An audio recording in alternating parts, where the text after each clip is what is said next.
Welcome to the Work-Life Balance Podcast. I am Kara. And I am Maggie. Together, we're a power real estate team with the Bogetti Partners in Nashville. We believe that the hustle culture of today's driven entrepreneur who lives and works in Middle Tennessee requires balance.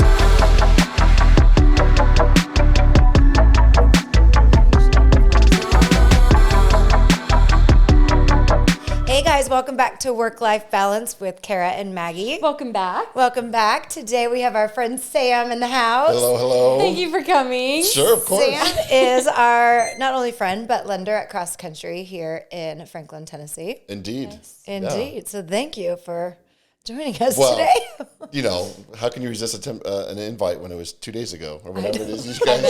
said? Oh my gosh. We just sprang it on him. He's in our office and we're like, hey, come on a podcast with us. We got to do one this week. You want to come on? No. Sure. So after the deer in headlights look, I said, sure, why not? I know. And honestly, what's so funny about work-life balance, it is like completely, this is a prime example. Poor Sam, we had him scheduled, today's Friday. We had him scheduled for Wednesday. Thursday. Thursday. That's how our week's going. Maggie's out showing properties, spaces out, drives past the exit, continues on to Murfreesboro for another meeting that she had in the afternoon. In the meantime, I'm in a one-on-one with one of the agents, and here comes Sam, looking dapper, ready to roll, dapper. and I'm like, oh no, Maggie! I know. Oh my gosh. I just So, completely spaced. I know. on Long the story worst. short, rescheduled for today, and here we are again. Here we Looking are. dapper again. I tried my best. Yeah. As we all come running in, eating chicken salad sandwich, With leaving the a meeting. I mean, 50-mile-an-hour throwing the winds lights up. outside. I know. Nearly So, blowing us over. Gonna mess your hair up, right? It did. Yeah. Thanks for pointing that out to the audience. Appreciate that. No. Great. so thanks for pivoting and being patient. Absolutely. That's our business, though. I know. if you can't adjust on the fly as an agent or a lender, That's it. you're kind of in the wrong business. That's it. Nothing is ever the same twice. Sam has come in here a few times and taught us a lot about mortgages and stuff that his company in particular offers. Mm-hmm. So I guess that would be a good place to start because that is your bread and butter, right? Like we want to get you as much business as possible. So if you want to tell people a little bit about like your lending history and just your background in that, How much time do you have? It's quite the... just like a little snapshot so people can get to know you a little bit. I got in 2004. I was working in the film business, and I wanted something more stable. So I thought I'd go into mortgages. Interesting. Super Stable. smart decision. My cousin worked at Countrywide. For those that are as old as Kara and I, Yes. they remember Countrywide. Oh, we sure do. Start off as a processor, and then my cousin said, "You ready to make some real money and stop like being an hourly employee?" And it's like, "Yeah, okay, all right." Went into sales, but in my opinion, failed miserably. Got out in 2009 when the market corrected. The Great Recession, as they say. Went back into the film business. Got out in 2015 from the film business, moved out of California, and tried to help my wife grow her business. Well, eventually it was either get a hobby or get a job, get out of the house because you're not helping me. Kind of driving me crazy. Oh, okay. Well, the only thing I had known since college was either Hollywood or mortgages, and I didn't want to go back to Hollywood. And so I begrudgingly reached out to the guy that helped us buy our house a year before because he was so great. He did things so much differently than I was ever used to that I thought, well, that's a real mortgage advisor. That's a real loan officer. So I, on a whim, emailed one of his assistants that I remembered talking to and brought me in as a dialer. So I was one of 11 dialers calling all the old internet leads in 15? No, Wow. 17. Okay. So learned the right way to do things. And I realized that my aversion to mortgages, everything I failed was because I didn't have any training. I didn't have any leadership. I didn't have any mentorship. They literally threw me out there and said, good luck. And so having someone to show you how to do things correctly makes a big difference. Gotta have It does, and I love what you just said, that he made such an impact that you remembered him a year later when it was time for you to go that route. 100%. That he had already, I mean, that's awesome. That's what we expect and what we want to leave behind when we have people call us again. Like, oh, you did a damn good job, or you did something different Right. than everybody else. There's a million of us in this profession, right? Correct. So that's amazing. It is. And he, what I found out later, I mean, he's just really dynamic and good at what he does, but there's also an intention behind it. in order to work on his team, you had to read a book called Raving Fans. I've mentioned it to you guys. You gave it to before. me. I did give it to And you. I read it. Yeah, Yep. yeah. it's I read it easy. on the golf course. It has a lot of talk about golf in it, and I was Yes. reading it on the golf course. Yeah, but it's an easy read, and Easy it's read. like so powerful. It is, Very and powerful. looking back, realizing that I was his raving fan because I remembered him, like you said, and so That's the kind of people you want to be partnered with and be Right. under and be with. Yeah, right because you do things the right way for your clients. exactly. Clients aren't going to remember most anything except for the way you made them feel, Absolutely. Yeah. and yeah, That's funny. You can go ahead and say it because it was reiterated yesterday again in another seminar about relationships versus transactional. And that's the way that we approach this business 100%. Like there's no dollar signs looked at. It's how are we making each other feel? What's this going to look like at the end? Are you going to call me again when you're ready, or are you going to refer it? So Right. that's Yeah. And that's why we like you too, because you're very much that way too. Yeah. Relational, not transactional. And that's what's going to make you have longevity, us have longevity, everybody, and be able to give our clients a good experience. well, and it's almost in any phase, any type of business. If you put in the customer first, Right. you'll be successful. I've tried the other way. Like I said, I failed miserably, and there's just only one way to do things, and that's the right way. yeah. I like I mean, Turns that. out. sometimes it takes a minute to get there, because Absolutely. that whole saying of the nice guy finishes last or whatever, Yeah, right. it does have some truth to it. Sure. You get walked Yeah. over, Yes. you do get like taken advantage of, and all the Right. learning lessons that come with it. But I think it's like worth it at the end to be the good guy on the end of the transaction. Well, our business is so small. Everybody's going to remember Yeah. if you're the guy that's Everybody. trying to undercut or badmouth or doesn't do a thorough job pre-approving somebody, and the deals keep falling out. Yeah. It's your all we have is honestly our reputation, our name. Right. If I keep sending out pre-approval letters enough times where the deals keep falling through, listing agents are going to see an offer with my letter attached to it, and it's going to go to the bottom of Yeah. the pile in a multiple offer situation. Absolutely. Yeah. It's Same just, with our side too. Oh, for Right. sure. Yeah. And we lose credibility, and then it's like, oh, you're just passing out pre-quals like it's candy, Like but candy. you can't close, because at the end of the day, the goal is to cross the finish line. Right. Turns out. It turns you'd out like we actually to- would like to do that. Right. Yeah. exactly Eventually. With most of these people. Yeah. So I'm curious, like you mentioned countrywide, and you're at cross country. Don't forget citywide in between all that. So go Okay. So figure big, that out. Oh my big, gosh. and which countrywide was huge. I It mean, was almost the biggest. right? I would say lender. next to Washington Mutual, probably around Probably. that time when And they all were a kind of bank, went So it down. was a little bit, yeah. And Countrywide. yeah. Sorry. She's making a dad joke. What'd you Did say? you not get it? No. Calling the dad. Because they were countrywide. Oh. Because they were Countrywide. big. Countrywide. I got you. Okay, y'all. I'm with ya. Okay, I'm okay. with ya. Little So puns, massive whatever, we're gonna be corporate past that. world. Yeah. I guess cross country is too, though. They are growing. They were much smaller when we first started with them. Okay, but do you find like there's a reason you chose to go a little smaller route, like more? What's the benefit of not going to a massive bank to be a lender versus going to something that's a little bit more small town mentality, I guess? Well, first of all, it's personalized. Okay. There's a big bank. You've got someone that works 8 to 5, 9 to 5 in the office. On the weekends, the phone's turned off. Yeah. Email's not checked. Yep. Good luck out there. Yeah. Well, real estate only happens typically on the weekends. So, How's that going to work? but I've always said a big bank is like an ocean liner. And when you ask an ocean liner to adjust or change course, it takes a really long time to kind of steer and veer.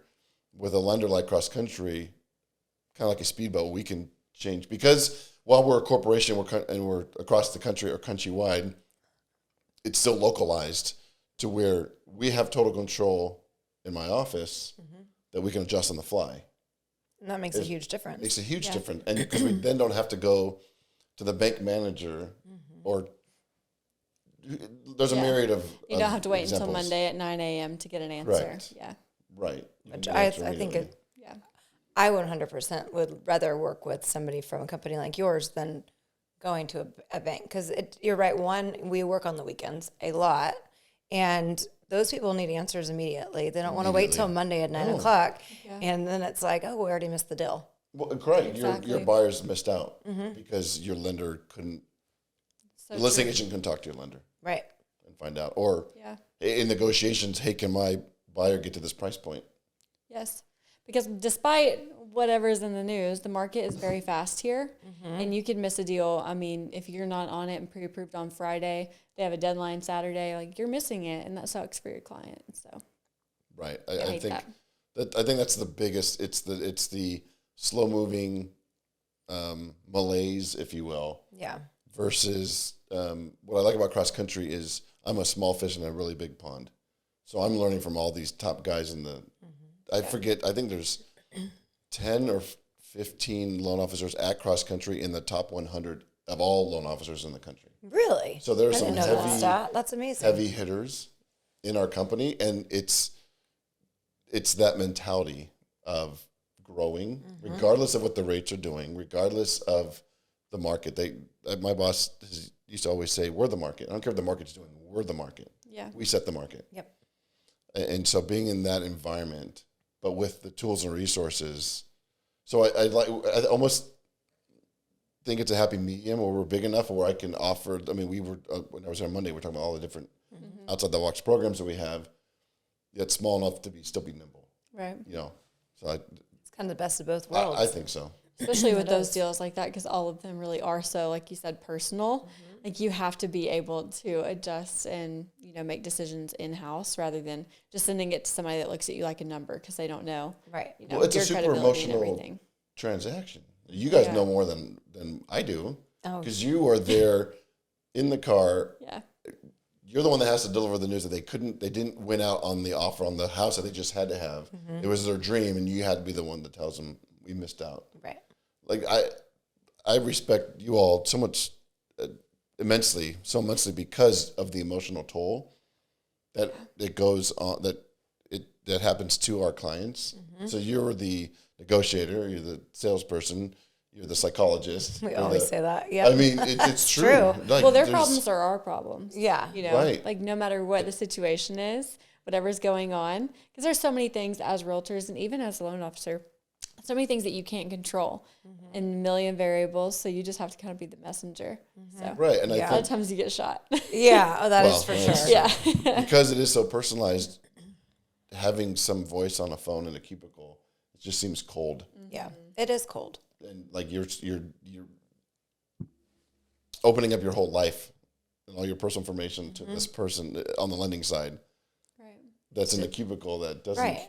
That gets paid. I mean, most of these people are salaried. Uh-huh. Not all, but there's a lot that are salaried that they get paid whether your loan closes or not. Yeah. Yeah. Well, and I always think it's that underwriter that has no connection to anything in the deal except for a file on her desk, and she's got to go through it or he's got to go through it and process the numbers, and they don't give a shit. They don't.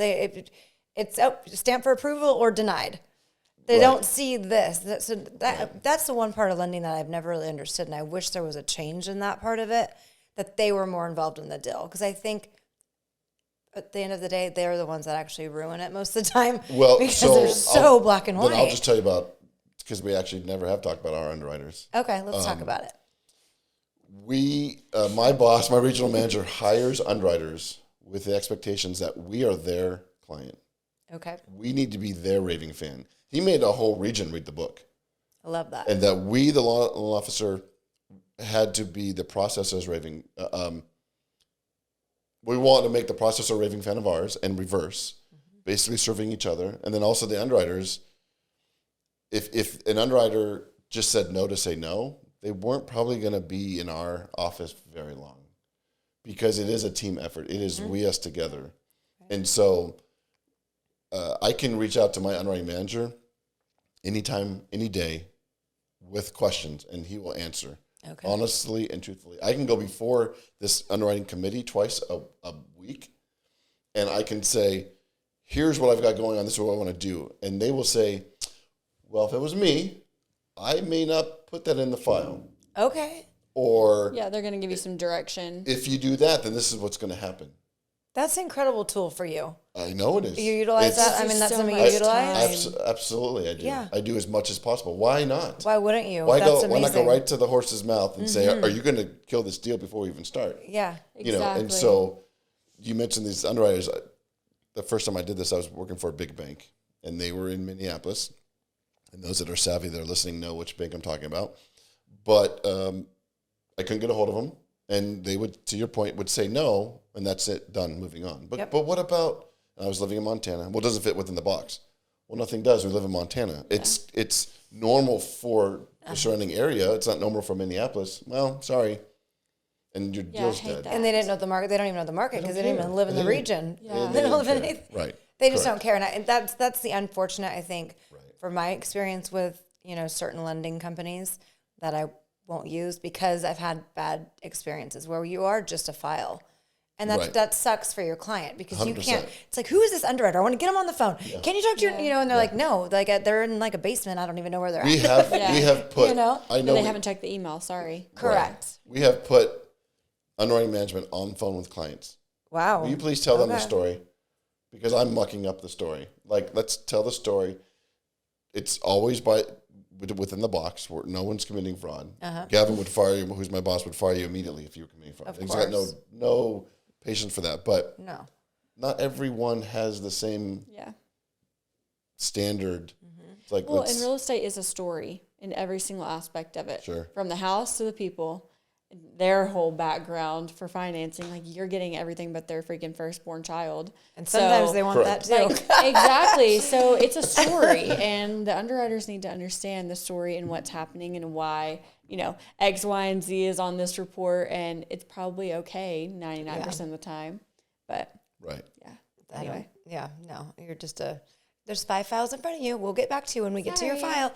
Well, and that's what, and we, that's the frustration. That's the frustration. Yeah, we have total access to underwriters, and they respond to our emails because they know if they don't, they get in trouble. Yeah, like that's like it said at the beginning. We hire them with a certain premise. You will not hide behind your email. You will talk with the loan officer. You will be above board, but you need to be able. You need to work things out sometimes. That's incredible. It just makes it so hard for not only you but for us too, as far as like communicating with our client. Like, oh, well, sorry, the underwriter just hasn't gotten back to us yet. Because for them, it's like, what are you talking about? What underwriter? Who hasn't gotten back to us? They just think it's you, too. You know, they don't think, oh, there's like a back team of... But if we're doing our job correctly, that's all they need to worry about. Correct. Right. Yeah. So, and that's another thing that we can say is, putting out any issues without bringing the clients involved is like something that we do a lot. Number one. Putting the fires out or seeing the fire or seeing the smoke, I guess, seeing the smoke and dealing with it before it becomes a fire. And I know that you do that too. Right. You don't let that become like an issue with you and your client. Like it's going to be done. And if it's a major fire, then we're going to deal with it. But otherwise, you don't need to see the smoke. No, why would we freak you out? Why worry them? Yeah. They don't even understand the language that we're speaking anyways. No. If we're being honest, it's like French to them. I mean, I forget that sometimes, honestly, just talking to people and going on about stuff. They have no idea what we're talking about. You got to bring it down in the layman terms and like, okay, this is what the basics look like. Most people want to know. It's overwhelming. Is my dream going to come true? Am I going to be able to buy a house? Yeah. That's all they want to know. Yeah. They don't want to know how the baby, what is that saying about the baby? Don't tell me how the baby was born, just show me the baby. I don't know. Okay, never mind. Okay. I get what you're saying. I get what you're laying down. Like, don't, or maybe don't show me how you made the cake, just, whatever. Just let me eat it. Yeah. Just let me eat it. I don't know. I'm 0 for 2. I'll show me the money in the, Yeah, so basically, like, they don't need to worry. Right. I mean, honestly, if a loan officer is good at his job, you all don't know if there's smoke. That's the damn truth. And there's many times where if someone asks how we doing, everything's great. Everything's great. Just because I know that we're either don't have all the facts to present the problem, or I've already talked to my processor and we've already figured out a way to take care of it. So why even bring it up? I've told you guys before, my job is to help you work less and make you more money. Right. So if I'm saving you time with dealing phone calls with me, you can be making those phone calls for other new leads. Yeah. Right? So it's like, I'll let you know when we're in trouble, or I'll even let you know, hey, I see wisps of smoke, but here's how I think we're going to fix it. It's just, I hear these horror stories of lenders freaking out, calling the realtor without a solution. Yeah. That's your job, isn't it? That's your job. And That's sometimes your there's job. no solution, but say that, Yeah. you know, and that's what we like about you too. I say we, I'm speaking for Kara, sorry. Who But you're, who said I like this guy? sorry, I'm not It's going your to speak idea for to bring you. him in here. I've said that like 2 or 3 times, just speaking for you, sorry. You can Whatever. speak for me. You know how I feel. Yes, but you're very blunt, and that's how we are too. Yeah. And just with clients or anything, like you tell them exactly what's going on, what you're going to do. And if you can't do anything about it, say that, you know, like don't toy with people, have them going back and forth thinking their dream's going to come true if it's not. You mean like telling people, oh, everything's fine. Right, but And you then know, It's not. The very Exactly, first yeah. deal that he was when Micah was here, she sent, and you're like, this isn't a deal that I can do. And you were so upfront and honest about it. Do you remember that? Was it the land loan? It was, I think it was land. It was the one that she sent over to you right in the beginning. Yep. My eyeballs bother me. And you were super honest about it. And you're like, I can't do this loan. Like, it's not in my portfolio or whatever. Instead of trying to Make it work. and then realizing it's not going to happen. we're wasting and time. We're wasting people's time. Yeah. I And mean, nobody's got time to waste. Well, if I'm being selfish, I'm wasting my time. Absolutely. Like I just spent 30 minutes. What could I have been doing in those 30 minutes? Correct. Yeah. Like know your products, know where your wheelhouse is. Yeah. I think the Money. thing with that deal was we can broker out land loans, but I can't guarantee the experience that Micah or the agent's going to have. Right. Because I don't know that person. Yeah.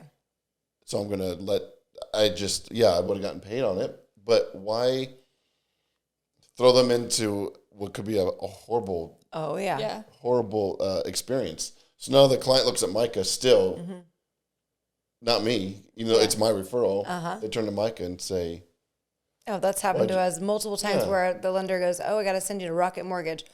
Okay. Time Time out. Red flags all over the place. She's 'Cause talking about me, by the way. Not only She's talking you, about my but loan. we've had multiple Yeah. where they went to Rocket, and it's like, oh Awful. God, awful, Awful. because you We had are one in 100% January. a number and a name. You are nothing but that to them. Yep. They're just too. Right. They don't care, Yeah. It's and so they just sabotage every freaking deal that. well, they they're notorious possibly about get. waiting until they absolutely legally have to Yeah. disclose all the fees, just 4 days Which is- before closing. Yeah, or at the closing table, and they're like, "Oh, and by the way, you need to actually bring in X amount of money." Right. Yeah. That happened to her. I've gotten It those was phone calls. so messed up. Yeah. It's a nightmare. So I get that you don't want to send your business out if you don't have to. I No, just because, don't- and I can tell you what, right now, and my experience, like looking back on that, I mean, I look at the lender no matter who it is. You know what I Right. mean? Like, Right. and that's how every single other client does too that has a bad experience. Yeah. They don't care who you brokered it to. They care about the experience they had with you right in front of you, whatever the excuse was. No matter what. Absolutely. So Absolutely. it makes it tough. Yeah. But oh well. I do want to talk a little bit though, switching gears, about your experience in the film industry, because this guy talking about being blunt, I appreciate bluntness. Okay, I Did you see want his somebody. face? He's I like, like- "Oh, I what like- is she I gonna know. say?" I don't want to want- hold my breath. I want somebody to tell me, "Hey, you look crappy today," you know, or "Hey, there's something in your teeth." yeah, I can and do this that. guy told us, "Hey, y'all's lighting looks like shit on your podcast. Let To me be help fair, you I out." didn't say that.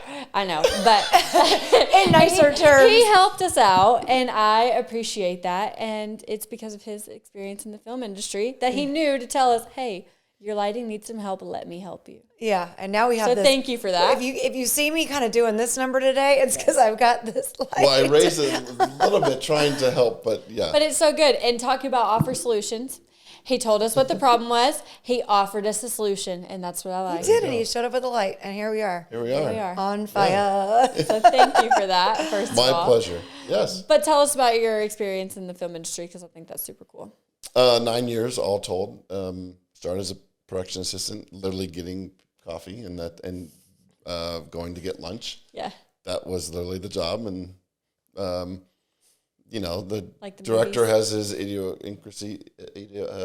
What's the word? Idiosyncrasies, where it's got to be a certain blend from a certain coffee shop. So you're driving 45 minutes out of the way just to go to the closest coffee shop because that's what he's got to have. Oh my gosh. Love that for you. Yeah. No, I just Getting paid the big bucks, I'm sure. turns out it was not. But I reveled in the fact that that's what I was doing. Like, wow, stuff is true. Like I'm literally out of the office for 2 hours because of LA traffic, and I'm just in my car listening to K-Rock, the rock station, and going to get coffee because the director's got to have his drink. Like, this is great. Like, I loved Literally that like part what of you it. would imagine in the movies. That's yeah. exactly right. My wife grew up in the film business, so her family was in it. have been since her great-grandmother. And I always had a fascination with it. As a kid, I tried to look around the corner of the TV to see, well, what's going on behind the camera? Yeah. I never had an interest to be in front. It was always, how's it made? Yeah. What's going on? What am I not seeing? And so ended up meeting my wife, who happened to be from that world, and ended up as a grip only because I didn't know what I wanted to do. My father-in-law had asked me, I'll help you do anything you want. And I just didn't know. Yeah. And so he's like, okay, you're going to be a grip. It's like, okay, a grip. Basically, lighting. What is a grip? Lighting and camera support. Okay. So electrician turns the lights on, and then a grip makes it look pretty. Got you. Okay. So I'm coloring the light, I'm softening the light, I'm creating set shadows with the light, putting tint on the windows, raising this table, raising the desks. Which matters so much. 100%. Like they're supporting every other department. If the dolly's moving, there's a grip pushing the dolly, or if it's on a crane, whatever the apparatus is. But they stuck me. There was a movie called The Terminal with Tom Hanks stuck in an airport. Yeah. So they were wrapping out, which means they were done shooting, and they were sending all the equipment back and put me on that show. And the key rigging grip, which means the boss of the rigging grips, which is, I won't go into too many details. I'm like, the grip's grip. The rigging grip. The rigging is all the, like, you go to a concert and all the lights and all the truss and all the metal. That's a rigging grip puts that stuff up. Wow, okay. So, and he said, you see that pile of crap over there? And I said, yes. He's like, you're going to check it all out. So when the trucks come, you're going to count everyone. I don't know what they are. You'll figure it out. And he walked away. So, he figured it out. And that's how I learned what every piece of equipment was, even what it was used for. And did that, like I said, briefly, got out for mortgages the first time, went back to it the second time after the meltdown 2009. And back to the lighting part of it again? Yeah, same. Same. I did do a little bit of stunt rigging early on. Got a call to be a stunt driver.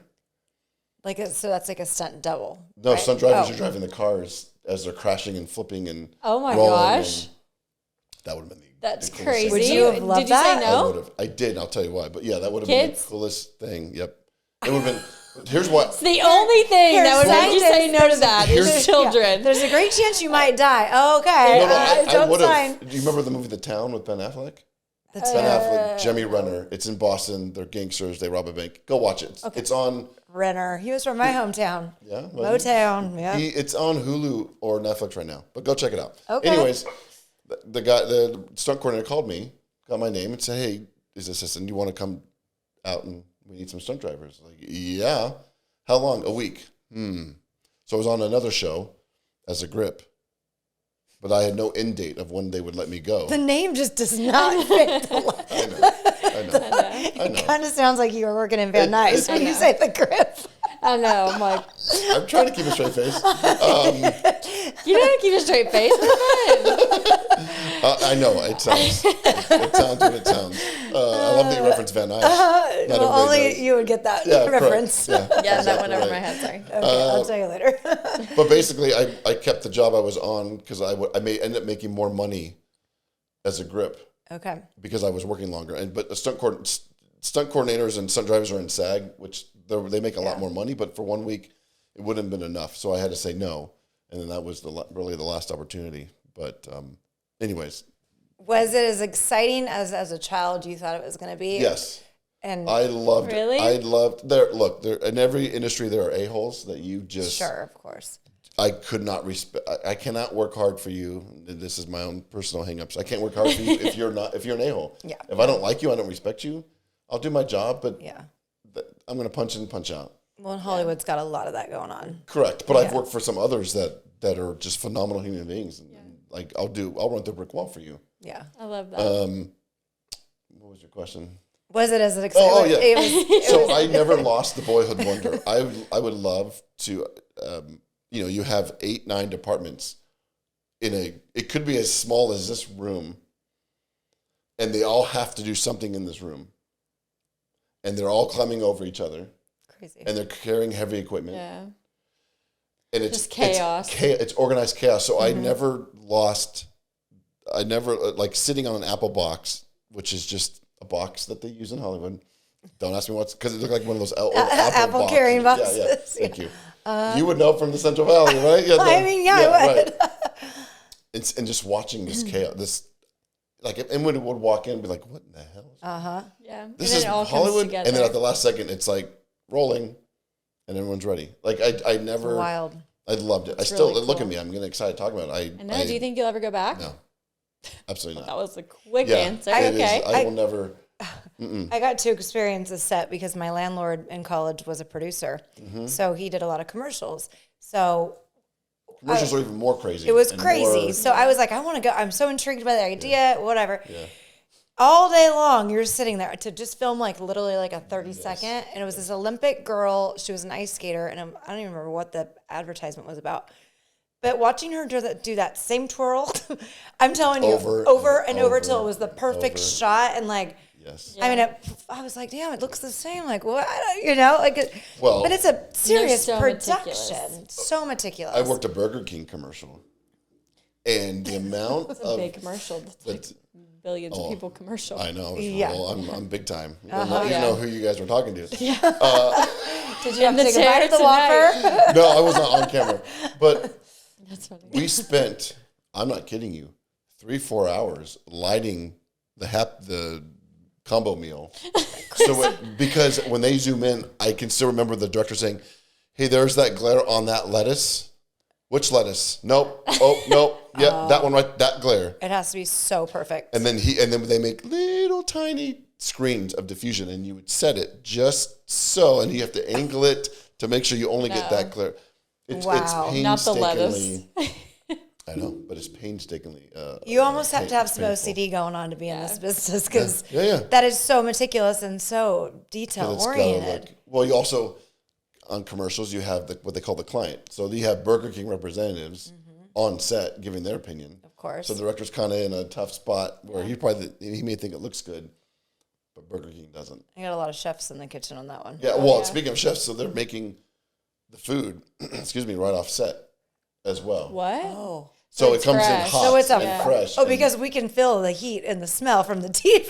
Yeah. Why wouldn't they just do like a beautiful fake one? I don't know. It I'm looks sure pretty. they I thought have. it was. I'm sure I thought it to was be fake honest. too. I'm sure it is sometimes, but that particular commercial, That is so I crazy. saw them over there prepping it and cooking it during the. So this was 9 years ago that you got out of this? Or I no, got you were out- in it 9 years I total. was You in got it out. 9 years total. I got out. Okay. My last You said it was time 17? was end of 16. I was Okay. out and we were in Colorado. I went back to LA for 3 months for the health insurance. 'Cause I it's wonder- second to none. How much it's changed even just since like you've left because of the like AI improvements and stuff that have happened over just the Well, the last couple of technology, years. your technology is slowly removing the need for people.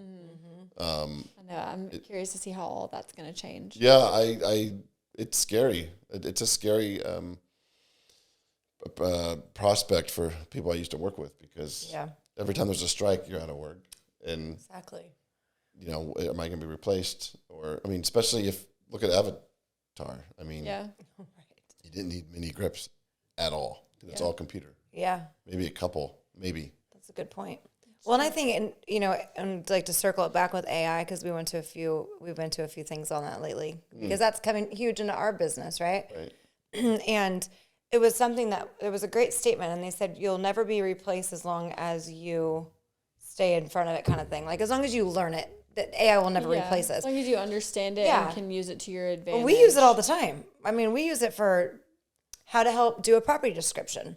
So easy to plug it into ChatGPT, and it like gives you some great different ways. I don't know if you're using it yet in your business, but there's some wonderful advantages. We use it for our podcast. We use it for podcast topics or like help supporting ideas that we want to talk about. Like when we do Other stuff. one-on-ones. I know we've used it for that. We've used it for like buyer guide stuff. Mm-hmm. We've used it. I mean, I've used it for like bulk email stuff. Well, now I can use it for reels, you know, on Instagram. Yeah, My wife's absolutely. bugging me she's messed with it more than I have, and she tells me it's so much. super easy. All you gotta do is It really tell is. it what you want what it should say, and you tell it 7-second reel, 15-second reel. Exactly. And specify more in this or whatever. So I think like people that are scared of using it in our business that you're going to get replaced.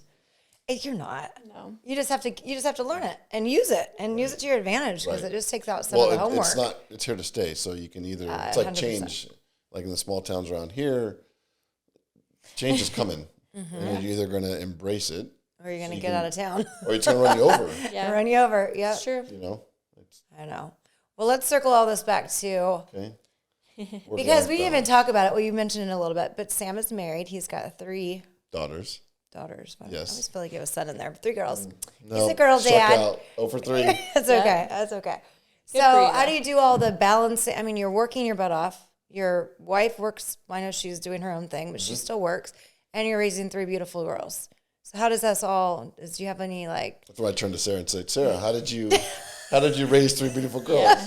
no tips and tricks?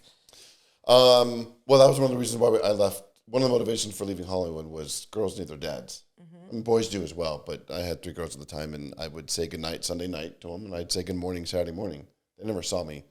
So I think we always try to be proactive with knowing what they're going to be facing in the coming years. Having tough conversations earlier than probably most people do. I just always felt, since my parents didn't have any conversations with me, that I was always trying to play catch up. And I just did not want that for my kids before I even had kids. And so it's being present. I mean, we all know, but it's true. Just being there in the room half the time is important to just, we try to do dinner. Sarah, so because Sarah's dad was in the film business, he was never home for dinner. And when I was in the film business, I wasn't home. But as soon as I switched to this career, we tried to make it a priority almost every night. I love that. Sitting around because that's how I grew up. That's how I grew up too. Where we didn't eat till Dad got home, 5:30, and so hearing that somebody didn't. Yeah. What do you mean you didn't eat home dinner with your family? Isn't that funny that, like, to me and you, that's a normal? Yeah. My kids will have friends over, and dinner is on the table at 6:00 every night at my house. The weekends, let's not talk about it. But during the week, I cook because it is our time. Like you're saying, to everybody, put your phones away. Let's regroup. Oh yeah. It's our time. Like, even though they eat, they're 3 boys and they eat like they're freaking, going out of style here. But it's fast. But at least I get that minute. Correct. And their friends come over and they're like, y'all sit around the table and eat. it's Like, sad. we got TV trays and they're eating in their rooms. And I'm like, On the no. phone. No. Yeah, no, I wasn't like that. So that's It's important hard. that you're doing that. Well, it's a Appreciate battle that. though because the kids don't want to do it sometimes. The older they get, the less. And they want to be on their phone. It's like the youngest one is 14. She got her phone a year ago, but she just got Instagram. So it's like a brand new thing to her. And there's been a couple of times I've had to just be like, you know the rules. Like, why are you even coming down here with that? I don't want to see it. Yeah. I get the eye roll. Yeah. But Get the eye roll for you sure. want to engage. Like, we've always told them early on, you can tell us anything. And there are times where your kids ask you questions and Sarah leaves and it's like, oh, I guess I'm the one answering. I was like, okay. And then I'll be like, oh, that's a mom question? I'm out. But full of just trying to, and I'm not the best at this because I'm more intense than Sarah is, but keeping it light and laughter and giggling. And, we're a big movie family, kind of obviously, but so we'll watch movies like tonight. We'll pick a movie and I'll make popcorn and we'll. Cute. Good. Yeah, just Enjoy those moments while you got them. Well, and it's about also finding the moments. We're all busy, Right.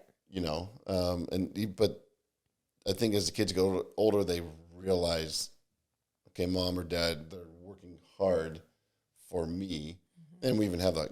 You can have that conversation with them when they're older. Yeah. And so it's like, hey, we can't do this, but we've got this time here, so let's do something. Just being. I think I've found as I hear stories from classmates of my girls, there's a laziness out there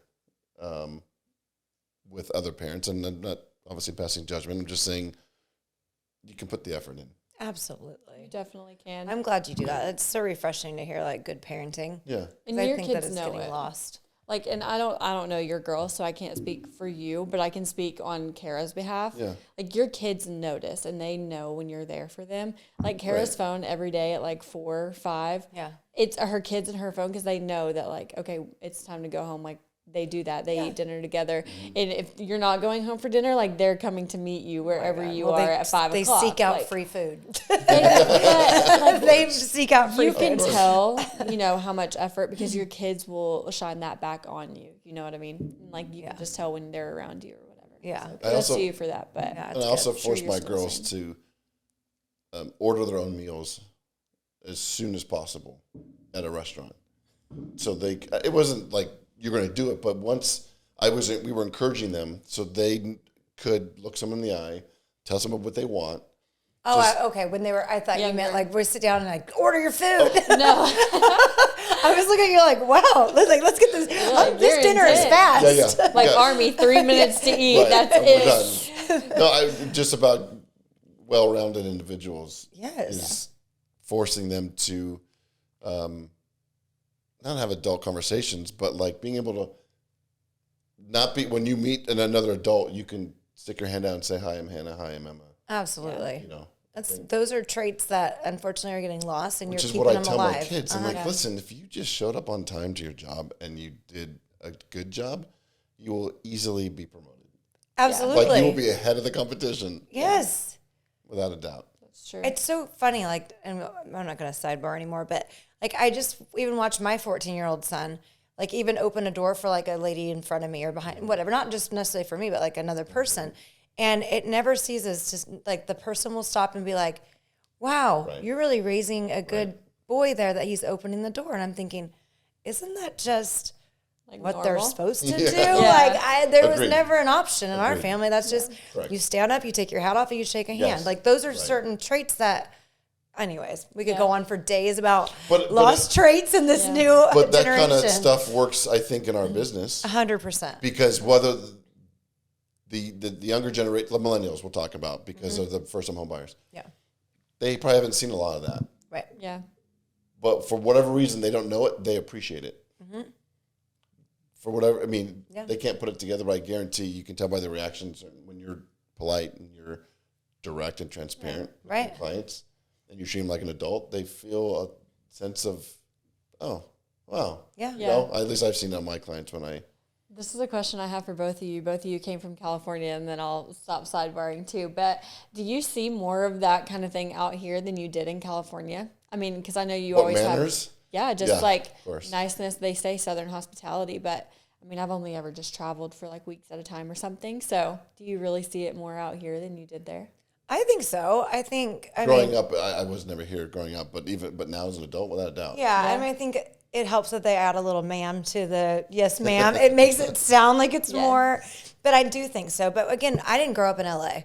LA, that's a different world. Like I grew up in the hub of Central Valley. It was very agricultural based. You still had manners out there. We did have manners. Like that's your parents treated.